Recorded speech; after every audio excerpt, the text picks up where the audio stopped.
Hello everybody and welcome back to Nerdy Miniatures. And in today's video we are painting the Watcher in the water, ready for our second Armies on Parade board in just a few weeks time. So without further ado, let's get into the video. Just a little reminder, we are open to commissions, so if you're interested in having any pieces made just for you, then please feel free to contact us using the email in our channel description. Now let's move on to the Watcher. To begin, I sprayed the figure using grey cere and then moved on to the back of the figure. For this, I mixed warg flesh and Kachin flesh to create a muddy green tone, covering the entire top half of the monster.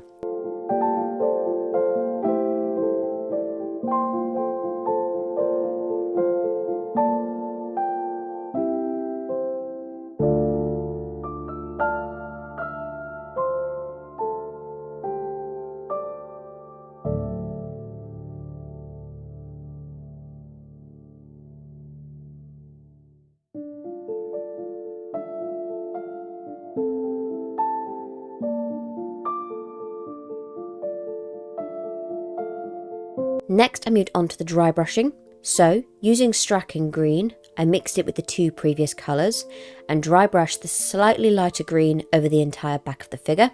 Next I went in with just that Strachan green on its own before using Nurgling green, and I dry brushed these both separately, building up lighter and lighter colours to make sure I caught any texture that the figure had, and this figure has a lot of texture.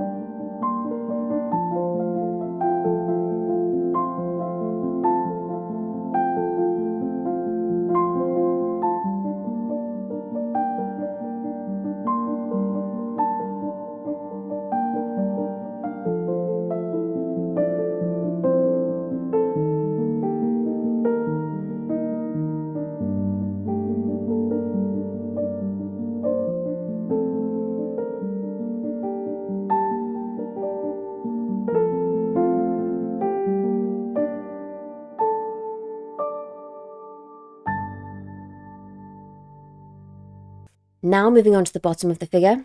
For this, I mixed Bugman Glow and Emperor's Children to create a pink fleshy tone over the entire lower body and the underside of the tentacles. I did 2 coats of this to make sure the skin was completely covered, and I also used this to fill in the mouth and the eye areas.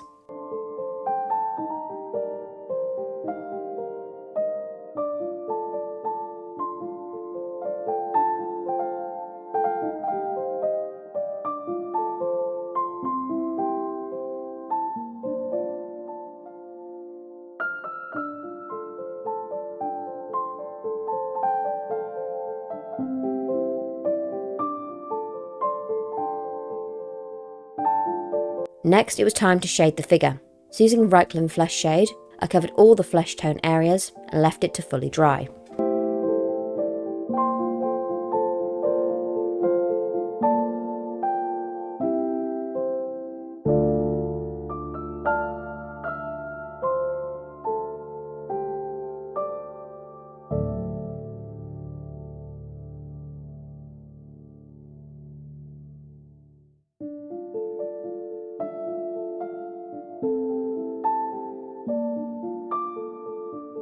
Now it's time to dry brush those lighter colours. So for this I mixed Kislev Flesh and Cadian Flesh Tone and dry brushed it over the base.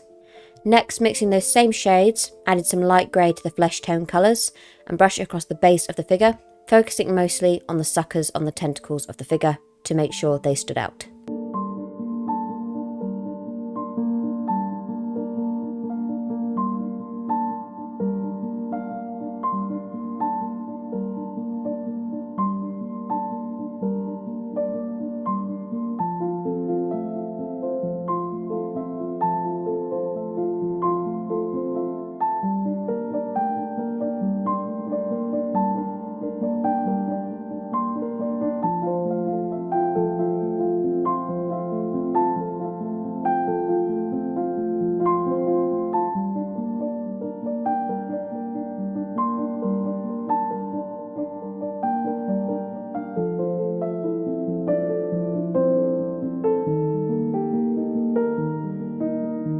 At this point we are on to final details. I used a Shabati bone to fill in the creature's teeth, and off-screen added Abaddon black to the pupils. Using Mechanicum Standard Grey, I then filled in the battle wounds and scars that this figure has gathered over many years of living in Moria to really make sure they were all visible and that they stood out as well. When it comes to our board, eventually this figure will be covered in resin as he'll be partially submerged, if not mostly submerged, because for our final board, we're going to be doing the Watcher in the Water and the Fellowship as they enter Moria and get attacked. This is going to include some really cool features such as resin and some more of my wire trees that I did beforehand, so I'm excited to put this all together. So if you want to see how it looks in the end, then subscribe to the channel so you don't miss out on that fun content. Down in the description you will find 2 links. The first to Mr. Nerd's channel, so if you enjoy MMOs and action RPGs, then please feel free to have a look at that. And if you enjoy Lord of the Rings content and Warhammer content, which I can probably assume you do if you are here, then I suggest taking a look at my other channel, where I cover that as well as other fantasy lore like Game of Thrones and The Witcher. Anyway, that'll be it from me today. Hope you have a wonderful day, or night, wherever you are in the world. And as always, bye for now guys.